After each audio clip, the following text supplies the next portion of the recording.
আমি মোহাম্মদ আশরাফুজ্জামান, প্রধান শিক্ষক, শিমুলিয়া মাধ্যমিক বিদ্যালয়, খোকসা, কুষ্টিয়া। শিমুলিয়া মাধ্যমিক বিদ্যালয়ে 2024 সালে এসএসসি পরীক্ষার্থী অংশগ্রহণ করেছিল 67 জন। এর মধ্যে 61 জন পাস করেছে, 7 জন এ+ পেয়েছে, 4 জন গোল্ডেন এ+।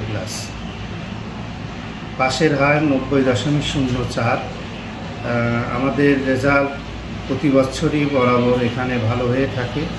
আমাদের এখানে যে শিক্ষক যারা রয়েছে তারা অত্যন্ত আন্তরিক পাঠদানে, এবং অভিভাবক, শিক্ষার্থী এবং শিক্ষক 3 জনের সমন্বয়ে এখানে লেখাপড়া ভালো এবং এগিয়ে নেওয়ার জন্য যে পরিকল্পনা আমাদের রয়েছে, আমরা সেইভাবেই ধাপে ধাপে বাস্তবায়ন করে থাকি, যার ফলে এখানকার রেজাল্ট প্রতি বছরই এখানে রেজাল্ট ভালো হয়ে থাকে। গত বছর আমাদের 10 জন এ+ পেয়েছিল, স্টুডেন্ট সংখ্যা বেশি ছিল।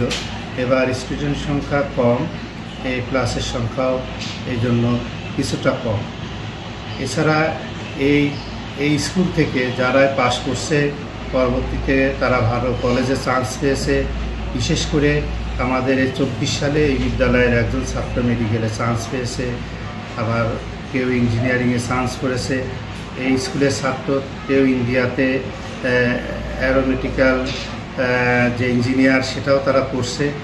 এবং বিশেষ করে আমি বলবো যে আমাদের শিমুলিয়ার যে ইউটিউব নামে সারা বিশ্বে পরিচিত ইউটিউব, এখানে যে 2 জন কর্ণধার রয়েছে আমার ছাত্র, 2 জনই আমার ছাত্র, 2 জনই ইঞ্জিনিয়ার।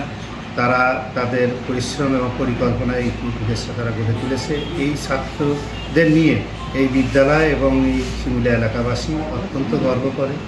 কারণ হলো যে এই বিদ্যালয়ে লেখাপড়া শিখে তারা কিন্তু বড় হয়েছে, এখন তারা প্রতিষ্ঠিত। এই বিদ্যালয়ে যে শিক্ষার্থী সে অনুপাতে অবকাঠামোর দিক থেকে দুর্বল রয়েছে।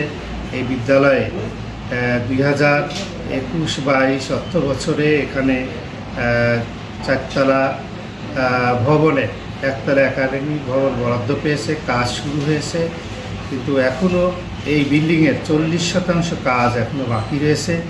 এই কাজগুলো নিয়ে আমরা বারবার কুষ্টিয়ার যিনি শিক্ষা প্রকৌশল অধিদপ্তরের যিনি ইঞ্জিনিয়ার, নির্বাহী ইঞ্জিনিয়ার, তার সঙ্গে কথা বলেছি, আবেদন দিয়েছি।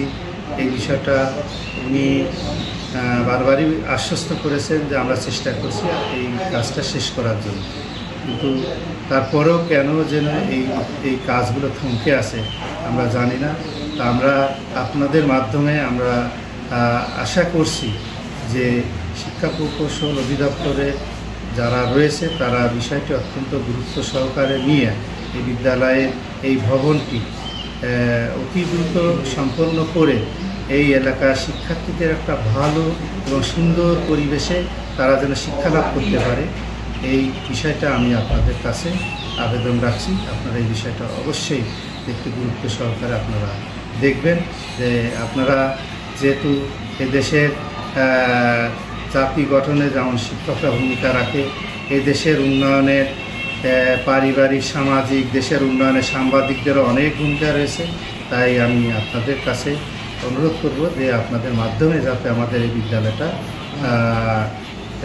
যাতে এই অবকাঠামো দিকটা উন্নয়ন হতে পারে, এই প্রত্যাশা। আমাদের এসএসসি পরীক্ষায় 67 জন অংশগ্রহণ করেছে, তার মধ্যে 61 জন পাস করেছে। এ+ পেয়েছে কতজন?